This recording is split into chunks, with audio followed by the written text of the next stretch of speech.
Welcome to Vlog 2 of Skills and Capacities by Thomas John.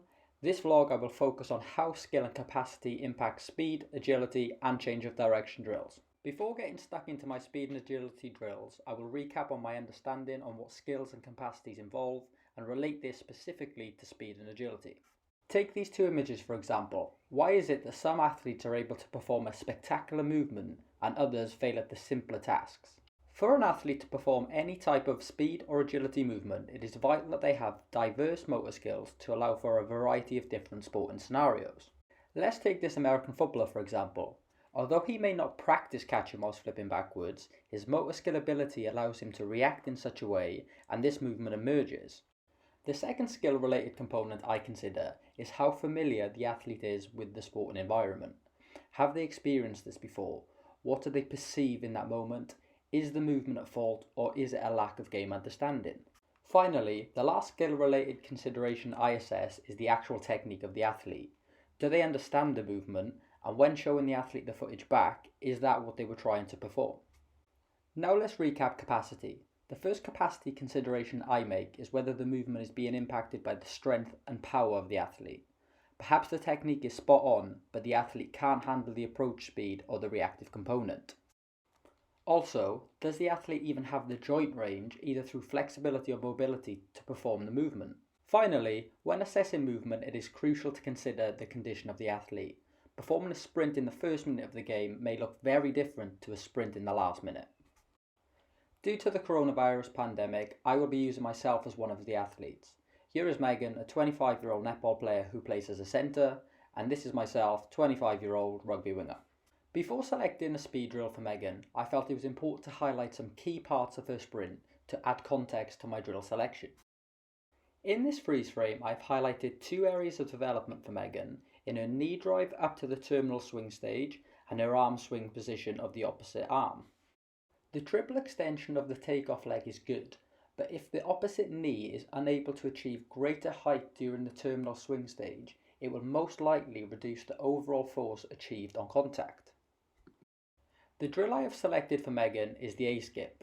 This has been selected to help Megan achieve greater femur height in the knee drive and raise awareness of her arm position. When working with Megan, the first note I made was the lack of dorsiflexion of the leg when off the ground. This is important to allow for ankle extension on ground contact. My next spot was the lack of knee height of the leg being driven forward. This was consistent with what we saw during her sprint. Finally, also consistent with the sprint analysis, was the lack of arm drive to generate speed and counterbalance. In order to define whether this was a skill or capacity issue, I regressed the exercise to a more simple A march. As we can see in this video, Megan has no mobility or flexibility issues in achieving knee height equal to the hip level, and she wasn't fatigued during this session. To further clarify whether or not this may be a capacity issue due to strength or power, I got Megan to perform some non-reactive and reactive wall switches.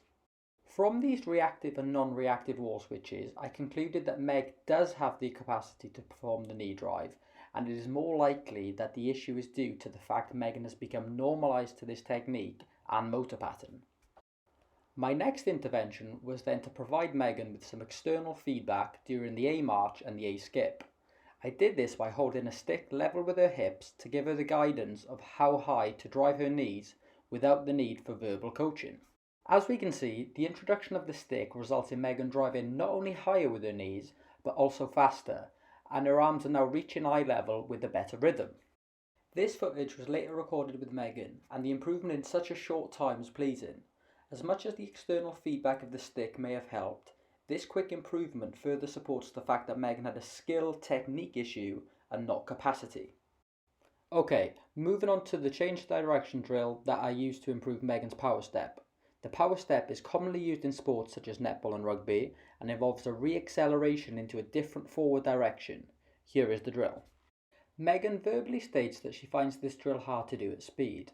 When watching, my first area of interest is the penultimate foot contact.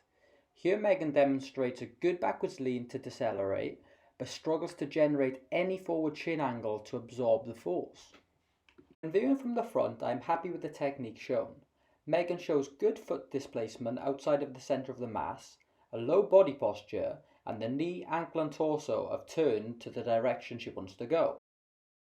The evidence so far points towards a capacity issue, more specifically quad strength when trying to decelerate into the turn. When asking Megan to perform a forward lunge and forward hop to replicate the demands of deceleration in a more controlled manner, it is clear that there is a strength deficiency. I would suggest the posterior hip muscles such as the glutes would need strengthening due to the valgus presented at the knee, and also the quads to allow for a better, more acute shin angle. Here are some of Megan's strength exercises that she performs during her gym sessions. And here is an example of Megan performing the back squat and the deadlift to improve these strength components. Now, let's move on to assessing my second athlete, who is myself. When reviewing this footage, the technique points I spoke about for Meg look to be okay, but this time the ground contact transition from the initial contact through mid-stance and takeoff looks sloppy and slow. Let's take a listen to the ground contact. I once again utilised the A-skip, but this time to develop ground contact time. When assessing this drill, I was happy with the technique, but the ground contact, similar to the position of the mid-stance when sprinting, was slow and lacked firmness. My first action was to assess the capacity of the athlete, and this was due to my belief that there was a weakness in the ankle and the tendon lacked stiffness. To assess this ankle stiffness, I used a reactive wall switch. Although the ground contact may seem quick on the eye when watching this footage, the ankle actually demonstrates a real lack of stability and even wobbles before pushing away. My first intervention to challenge the tissue stiffness of the ankle was skipping. This exercise demands the athlete to have a quick ground reaction, otherwise the rope hits their legs. This is not just a fun challenge, but it also is driven by external feedback from the rope to the athlete. During the A-skip, the stiffness of the ankle withstands vertical forces, but it also propels the athlete horizontally forward and upward. Pogos not only include vertical forces whilst moving forward like the A-skips, but this also isolates the ankle joint due to the athlete maintaining straight legs. Finally, an exercise that can also be used as a tool to improve ground contact time as well as measure the improvement is the drop jump. I was not able to quantify the jump due to a lack of equipment, but video before and after footage could be utilised in the future. Here are A-skips after interventions, some slight stiffness improvement can be seen. The change of direction drill used for me was similar to the one used for Megan, but with a bigger approach distance and speed due to the demands of rugby. When watching the front camera of my power step, there are some immediate standout technique errors. Here the circle shows my foot placement, and although it's outside of my centre of mass, it lacks floor angle and could be further out to generate a better push-off. The three arrows point to a technique error more concerning. My knee and foot fail to track the direction I want to go, potentially wasting force and momentum produced in that direction. My trunk and chest are better, but completely out of sync with my legs. Due to the athlete being able to successfully slow down and perform the movement, I would suggest this is a skill technique issue that could enhance performance. Here are my exercise selection to improve technique. Lateral wall drive to help knee and foot direction.